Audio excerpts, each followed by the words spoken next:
for the season of Epiphany, we are looking at God in the ordinary of our lives. And our reading this week is what might feel, well, a little unordinary, but there's an ordinariness about anger. So the people become very angry at Jesus, and they attempt to throw him off a cliff. And what I asked Dory to start to wrestle with is this idea of anger and enemies, and what do we do with anger in our lives, and when people make us really, really mad, or when people just feel like an enemy. Most of us don't have sworn enemies anymore, but we have people that get under our skin. And I think this text helps us understand a little bit. So Dory, first hat, mental health practitioner, talk to us a little bit about the anger in this story and what you see happening in this story. So I am never interested in anger, ever. I was asked to teach anger management classes, and when I've said that first, people are like, well, you can't teach anger management classes, because anger is never, ever in and of itself. There's always something that drives anger. So I'm more interested in what's actually driving the anger, what's triggering the person. Anger is a very, very powerful emotion that's often covering, masking, compensating for what we're initially triggered by, which is a very weak or powerless feeling, power down feeling emotion. So, like, for example, anybody have an idea of what drives anger? Fear drives anger. What else? Jealousy drives anger. Sadness. Come on, Andrew, what is it? What? Exactly. So to play off of that, perfect. We planned that or something.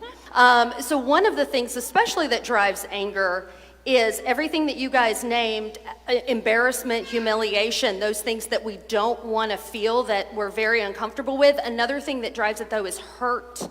And I believe, and I've worked a lot with couples in couples counseling.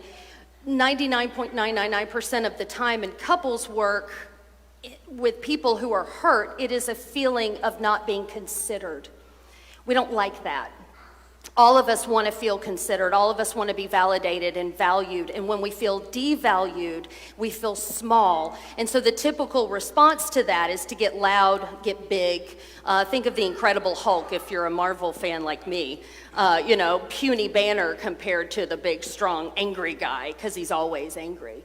And I'm more interested in what's triggering that. Like I was telling Mindy yesterday that we're all really just living in a hall of mirrors. That's really your life. That's the way I work with people, I like to think. So if you're triggered by something, someone cuts you off in traffic, someone 18 items in the 15 items or less aisle, and you're angry by that or irritated or bothered, what is that reflecting back on you? And it's personal. If you have an elevation of emotion one way or another, it's always personal. Something's going on within you. Not good, bad, right, or wrong. No reason to judge it. Just know what's being triggered within you, and then you can have some say, control over that versus blaming other people for how you feel. So in the story, we have, this is a continuation of last week's story where Jesus stands up in the synagogue to preach, and suddenly there's a turn, right? And the people get so angry that they want to throw him off a cliff. And Jesus' response is he just walks on through. When Dory and I were first talking about this text, I was really interested in Jesus' response. She was really interested in what was going on with the people. I wonder if you might flesh that out for us a bit. I'm always interested when people are homicidal. Yes, that too. Because essentially these people are homicidal. Like, that's pretty angry. So I love focusing on Jesus as a model for living.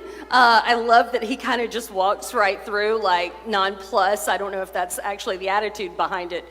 But I immediately went to the dysfunction of, again, not just the behavior, but what's driving that behavior. What offended you so badly? What irritated you? Again, whether you felt small, what was so personal going on within these people, the individuals, that they then got enraged? Did they feel rebuffed? Did they feel dismissed? Did they feel smaller?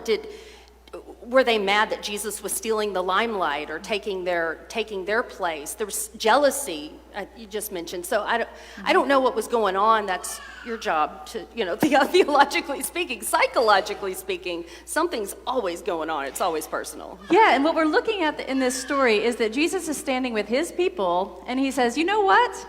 I'm not doing special things for y'all. You know what? Everyone else accepts me. I'm going to go do these miracles with them. And he does. He goes and he does miracles everywhere else. But he won't do miracles in his hometown. So I imagine they feel really rejected. Yeah. Literally rejected by God, who says, sorry, I'm not doing them here. Yeah. But what's interesting, what we talked about, is also this idea that when Jesus walked away, their option was to act on their anger or to follow him. To follow him, to go and see these miracles that he would perform in other places, right? So there's always this really interesting option when something rises up within us to look at it, right, or to act on it, right? Yeah. I wonder if they were thinking, like, what are we, chopped liver? Are we not good enough? I don't know where Taylor Swift lives. I don't know where her hometown is. But would it kind of be like the neighborhood girl's not going to do a concert for us? She'll go and sell out stadiums someplace else. You know, Yeah. are we not good We're not enough good for enough. this? What, you know, that kind of thing. We raised you, brah. I don't know if they said brah back then, but we raised you. Why wouldn't you give us a little piece? I can Yeah. see that. Nice. Very human. Yep. I'm going to move us to the next one. I feel like we could talk about anger for a long, long time. Is this the first time Taylor Swift was mentioned on this? I don't know. I don't Is know. it? We're going to go Mark with it it. today. Yep.